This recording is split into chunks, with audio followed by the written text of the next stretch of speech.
महोत्सव के दरमियान इन सभी महापुरुषों को नमन करने का अवसर रहा। कल 14 अगस्त को भारत ने विभाजन विभीषिका स्मृति दिवस भी बड़े भारी मन से हृदय के गहरे गांवों को याद करते हुए उन कोटि कोटि जनों ने बहुत कुछ सहन किया था, तिरंगे की शान के लिए सहन किया था, मातृभूमि की मिट्टी से मोहब्बत के कारण सहन किया था और धैर्य नहीं खोया था। भारत के प्रति प्रेम ने नई जिंदगी की शुरुआत करने का उनका संकल्प नमन करने योग्य है, प्रेरणा पाने योग्य है। आज जब हम आजादी का अमृत महोत्सव मना रहे हैं तो पिछले 75 साल में देश के लिए जीने मरने वाले, देश की सुरक्षा करने वाले, देश के संकल्पों को पूरा करने वाले, चाहे सेना के जवान हो, पुलिस के कर्मी हो, शासन में बैठे हुए ब्यूरोक्रेट्स हो, जनप्रतिनिधि हो, स्थानीय स्वराज की संस्थाओं के शासक प्रशासक रहे हो, राज्यों के शासक प्रशासक रहे हो, केंद्र के शासक प्रशासक रहे हो, 75 साल में इन सबके योगदान को भी आज स्मरण करने का अवसर है और देश के कोटि कोटि नागरिकों को भी जिन्होंने 75 साल अनेक प्रकार की कठिनाइयों के बीच भी देश को आगे बढ़ाने के लिए अपने से जो हो सका वो करने का प्रयास किया है। मेरे प्यारे देशवासियों, 75 साल की हमारी ये यात्रा अनेक उतार चढ़ाव से भरी हुई है। सुख दुख की छाया मंडराती रही है और इसके बीच भी हमारे देशवासियों ने उपलब्धियां की है, पुरुषार्थ किया है, हार नहीं मानी है, संकल्पों को ओझल नहीं होने दिया है। और इसलिए और ये भी सच्चाई है कि सैकड़ों सालों के गुलामी के कालखंड ने भारत के मन को, भारत के मानवीय की भावनाओं को गहरे घाव किए थे, गहरी चोटें पहुंचाई थी, लेकिन उसके भीतर एक जिद भी थी, एक जिजीविषा भी थी, एक जुनून भी था, एक जोम भी था। और उसके कारण अभावों के बीच में भी, उपहास के बीच में भी, और जब आजादी का जंग अंतिम चरण में था तो देश को डराने के लिए, निराश करने के लिए, हताश करने के लिए सारे उपाय किए गए थे।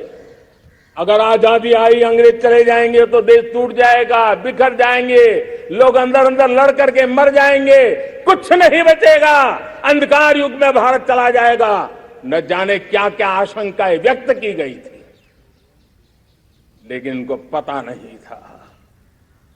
ये हिंदुस्तान की मिट्टी है, इस मिट्टी में वो सामर्थ्य है जो शासकों से भी परे सामर्थ्य का एक अंतर प्रभार लेकर के जीता रहा है, सदियों तक जीता रहा है। और उसी का परिणाम है हमने क्या कुछ नहीं झेला। कभी अन्न का संकट झेला, कभी युद्ध के शिकार हो गए,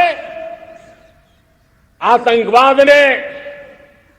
डगर डगर चुनौतियां पैदा की, निर्दोष नागरिकों को मौत के घाट उतार दिया गया, छद्म युद्ध चलते रहे, प्राकृतिक आपदाएं आती रही, सफलता विफलता, आशा निराशा, न जाने कितने पड़ाव आए हैं,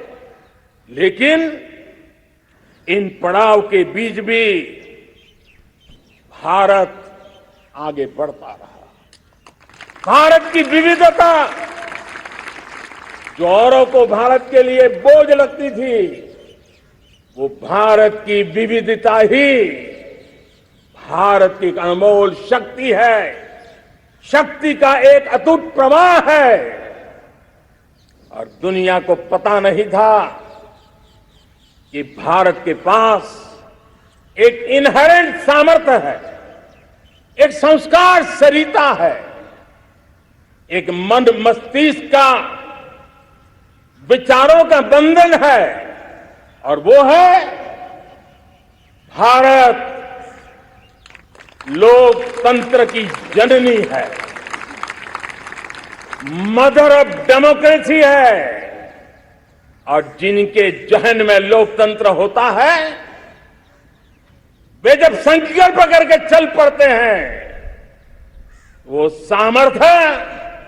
दुनिया की बड़ी बड़ी सल्तनतों के लिए भी संकट का काल लेकर के आती है। ये मदर ऑफ डेमोक्रेसी, ये लोकतंत्र की जननी हमारे भारत ने सिद्ध कर दिया कि हमारे पास ये एक अनमोल सामर्थ्य है। मेरे प्यारे देशवासियों, 75 साल की यात्रा में आशाएं, अपेक्षाएं, उतार चढ़ाव सब कुछ के बीच में हर एक के प्रयास से हम जहां तक पहुंच पाए थे, पहुंचे थे। और 2014 में देशवासियों ने मुझे दायित्व दिया। आजादी के बाद जन्मा हुआ मैं पहला व्यक्ति था जिसको लाल किले से देशवासियों का गौरवगान करने का अवसर मिला था।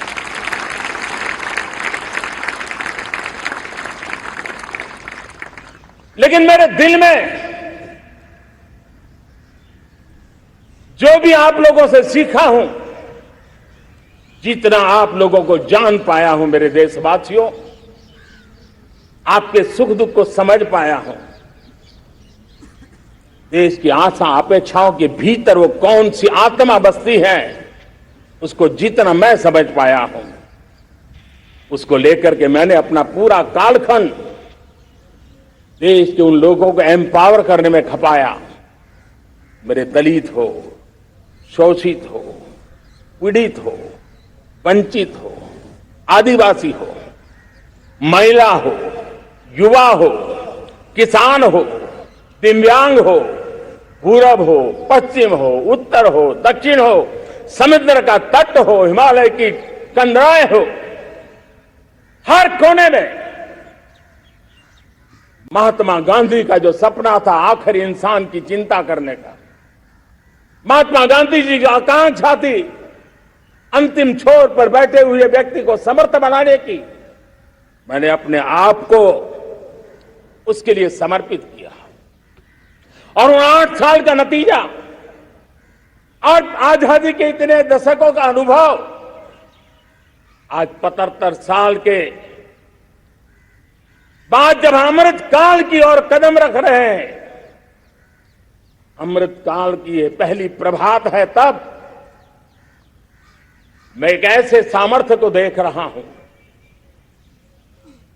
और जिससे मैं गर्व से भर जाता हूं। देशवासियों, मैं आज देश का सबसे बड़ा सौभाग्य ये देख रहा हूं कि भारत का जनमन आकांक्षी जनमन है,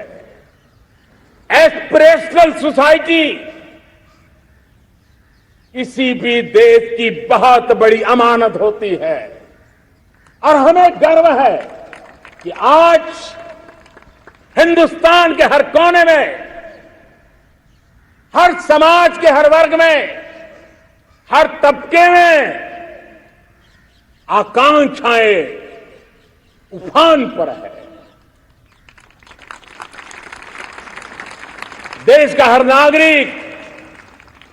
चीजें बदलना चाहता है, बदलते देखना चाहता है, लेकिन इंतजार करने को तैयार नहीं है, अपनी आंखों के सामने देखना चाहता है, कर्तव्य से जुड़ करके करना चाहता है, वो गति चाहता है, वो प्रगति चाहता है। 75 साल में संजोए हुए सारे सपने अपने ही आंखों के सामने पूरा करने के लिए वो लालायित है, उत्साहित है, उतावला भी है। कुछ लोगों को इसके कारण संकट हो सकता है, क्योंकि जब एस्पिरेशनल सोसाइटी होती है तब सरकारों को भी तलवार की धार पे चलना पड़ता है, सरकारों को भी समय के साथ दौड़ना पड़ता है। और मुझे विश्वास है, चाहे केंद्र सरकार हो, राज्य सरकार हो, स्थानीय स्वराज की संस्थाएं हो, किसी भी प्रकार की शासन व्यवस्था क्यों न हो, हर किसी को इन एस्पिरेशनल सोसाइटी को एड्रेस करना पड़ेगा। उनकी आकांक्षाओं के लिए हम ज्यादा इंतजार नहीं कर सकते।